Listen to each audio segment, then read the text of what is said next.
C'est pourquoi le colonel Assimi Goïta a annoncé 3 principes fondamentaux.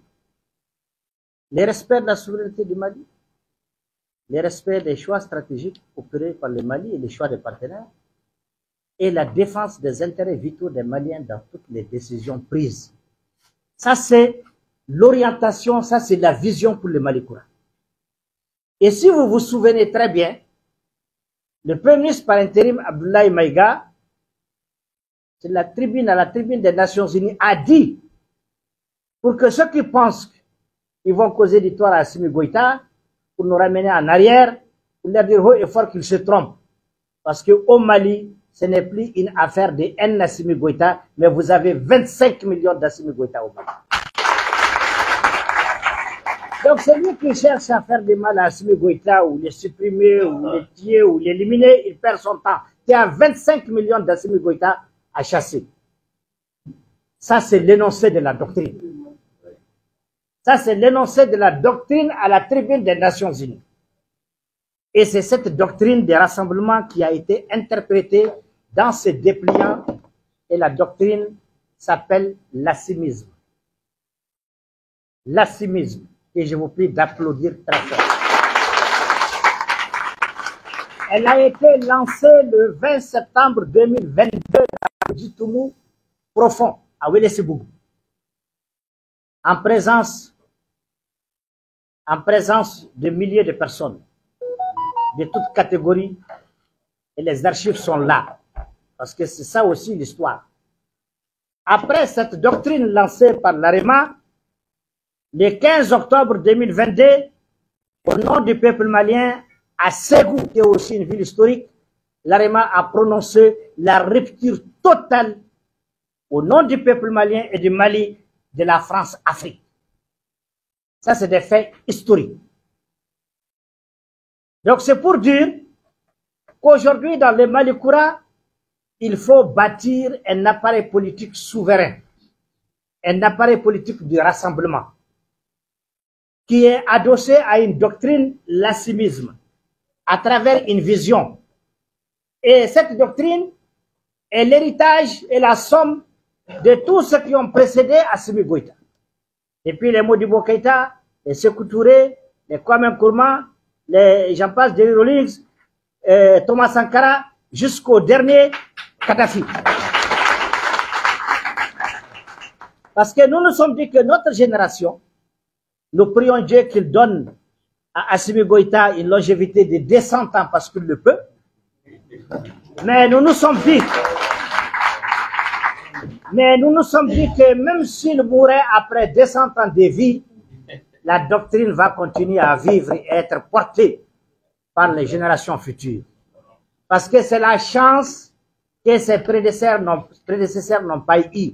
Tous ceux-là que j'ai cités ont été assassinés par la France, les réseaux Focard et autres. Et ce qui est grave, c'est que non seulement ils ont été assassinés, enterrés, et ils ont été enterrés avec la vision et la doctrine. Nous nous sommes dit, plus jamais. Les hommes passent, la doctrine restera. Elle sera portée par des élites.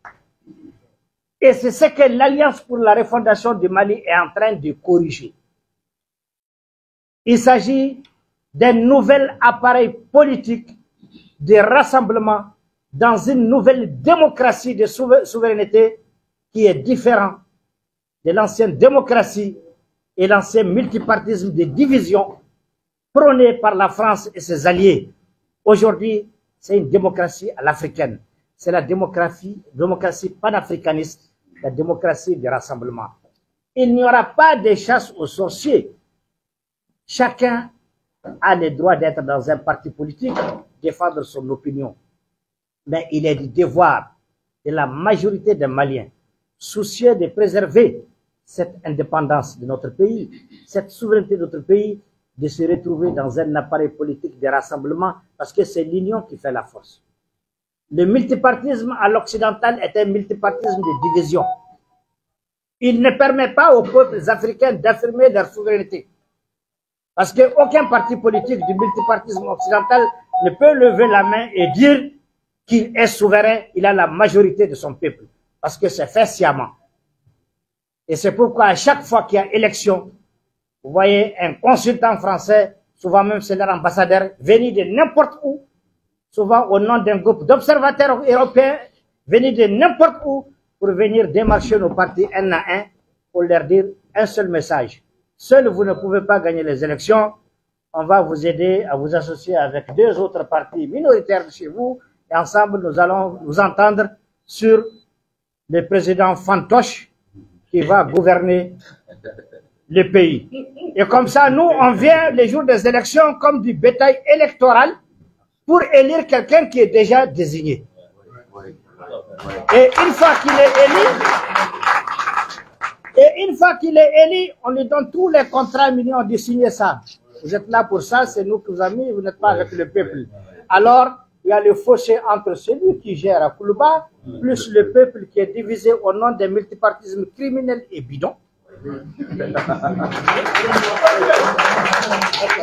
Donc aujourd'hui, nous sommes dans une dynamique de rompre avec tous ces systèmes-là. Parce qu'il faut traiter le problème à la source. Il faut rassembler les Maliens dans un appareil politique de rassemblement. Et comme ça, chacun peut faire son projet économique. Parce qu'on nous a tellement malmenés qu'on a pris les partis politiques comme des sources de revenus. Chacun fait un parti pour avoir son condiment. Alors que les partis, c'est fait pour gérer le pays. Ce n'est pas fait pour chercher le condiment. Par contre, chacun peut avoir son projet économique industriel, sa boulangerie, son salon de coiffure, son salon de couture, sa cimenterie, autre chose. Et personne ne verra un Malien piétiner ton projet dans une démocratie de rassemblement. Alors que par le passé, la démocratie, le multipartisme à l'occidental, on nous a tous divisés. Dès que le fantoche est posé au pouvoir, vous venez avec votre projet de cimenterie, on dit, ah non, lui, il était au SMID, hein. Il faut l'écraser. Il était au impère, il faut l'écraser. Parce que tout simplement, on nous a préparé à ça. Vous allez voir les Maliens eux-mêmes mis dans de bonnes dispositions d'écraser les projets d'avenir des autres Maliens, parce que tout simplement, tout est déjà mal parti. Multipartisme de division, chacun voit l'autre comme son ennemi. Alors que dans un multipartisme conçu sur la base de nos valeurs de rassemblement, chacun verra en l'autre Malien son frère. Et tous les projets seront viables et bancables. Il n'y aura pas d'animosité. Donc c'est ça en réalité l'AREMA. Je tiens à faire ces rappels pédagogiques parce que chacun de vous est responsable de continuer la chaîne d'information. De continuer la chaîne d'information. Je vois beaucoup de gens se dire on soutient la transition, c'est bien. Mais il faut qu'ils comprennent qu'il faut que ça parte dans un sens. Le sens du rassemblement. Il ne faut pas que ça soit soutien pour nous maintenir morcelés, fragiles, divisés. Ça ne va pas servir le Mali, ça ne va pas servir à Sibi, ça ne va pas servir les militaires, ça ne servira à personne et ça ne servira pas non plus l'Afrique. Donc pour finir sur ce chapitre aussi, l'AREMA c'est aussi mettre fin à un fossé que ce multipartisme bidon a créé entre nos armées et les populations. Et ça, c'est fait sciemment, c'est une façon de fragiliser l'appareil militaire, de fragiliser l'armée, tout simplement pour que les États perdent leur défense. Aujourd'hui, avec l'AREMA, la doctrine assimisme, ce fossé entre l'armée et les civils, il est enterré. Notre armée est partie intégrante du peuple. Notre armée est désormais partie intégrante du peuple. Une nation qui n'a pas d'armée n'existe pas. Un État, une nation, c'est la défense. Vous n'êtes pas fort, vous n'existez pas. Vous n'êtes pas fort, vous ne pouvez pas.